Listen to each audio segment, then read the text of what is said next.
Have you ever heard of the Kingdom of Burgundy? No, not the famous wine region in France, although they're related. I'm talking about a lost kingdom, a political powerhouse that once stretched from the Swiss Alps all the way to the North Sea. For a brief, brilliant moment in the 15th century, this small but mighty state nearly changed the course of European history forever. So how did this kingdom, sandwiched between the giants of France and the Holy Roman Empire, become so influential? And what happened to it? Let's dive in. Our story begins in the midst of the 100 Years' War between England and France. In 1363, the French king granted the Duchy of Burgundy to his youngest son, Philip the Bold. This was supposed to keep a valuable territory in the family. But Philip and his successors had bigger plans. Through a brilliant series of strategic marriages, political maneuvering, and a little bit of luck, they began to build a state of their own. They weren't just dukes of Burgundy. They became counts of Flanders, rulers of Brabant, and lords of Holland and Zeeland. They acquired the wealthy, bustling cities of the Low Countries, places like Bruges, Ghent, and Antwerp. This territory, known as the Burgundian state, became the richest and most prosperous region in Europe. So what made Burgundy so special? It was all about the money. While other kingdoms were bogged down in endless wars and feudal obligations, Burgundy was a commercial hub. The cloth trade in Flanders, combined with banking and artistry, generated immense wealth. This allowed the Dukes of Burgundy to maintain a court that was the envy of all Europe. It was a place of dazzling luxury, extravagant feasts, and breathtaking art. The Burgundian court became the trendsetter for fashion, etiquette, and culture. If you were a noble in the 15th century, you wanted to dress like a Burgundian, feast like a Burgundian, and live like a Burgundian. This cultural explosion was led by artists who we still celebrate today. Think of Jan van Eyck, the master of oil painting, whose works, like the Ghent altarpiece, are filled with incredible detail and realism. Or Rogier van der Weyden, whose emotional and dramatic paintings captivated audiences. These artists weren't just creating pretty pictures, they were pioneering new techniques and styles that would define the Northern Renaissance.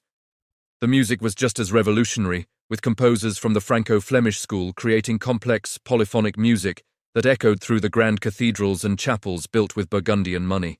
The dukes were more than just rulers. They were patrons of the arts on an unprecedented scale. But Burgundy wasn't just about lavish parties and beautiful art. It was a serious political player. The dukes, especially Philip the Good and his son, Charles the Bold, had a grand ambition: to resurrect the ancient Middle Kingdom of Lotharingia and become kings in their own right. They wanted to create a third great European power, a buffer state between France and the German lands of the Holy Roman Empire. For a while, it seemed like they might actually succeed. They commanded a modern professional army, funded by their immense wealth, and their diplomatic influence was felt across the continent. They played England and France against each other, shifting alliances to their own advantage. The court of Burgundy was also a laboratory for modern state building. The dukes created centralized institutions to manage their diverse territories. They established a central treasury, a supreme court, and a professional bureaucracy. These were radical ideas in a time when most kingdoms were a messy patchwork of feudal loyalties. In many ways, the Burgundian dukes were building the blueprint for the modern nation-state, long before the kings of France or Spain had consolidated their own power. Their efficient administration and financial systems were studied and copied by other rulers for generations to come. So what happened? Why isn't there a country called Burgundy on the map today? The dream died with one man, Charles the Bold. Charles was ambitious, brave, and, as his name suggests, incredibly reckless. He pushed his luck too far. He wanted to link his northern and southern territories, which meant conquering the lands in between, like Lorraine and Alsace. This expansionist policy alarmed his neighbors, particularly the famously cautious King Louis XV of France, nicknamed the Universal Spider for the complex webs of intrigue he wove. But Charles's real downfall came at the hands of an unexpected enemy: the Swiss. The Swiss Confederation, a league of mountain cantons, was known for its fierce infantry armed with long pikes. They were tough, disciplined, and fighting to protect their independence. Charles the Bold, accustomed to defeating French knights on open battlefields, completely underestimated them.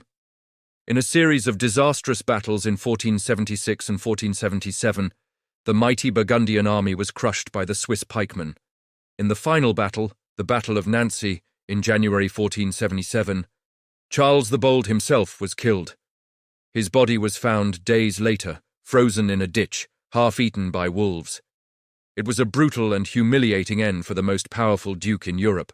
Charles's death created a massive power vacuum.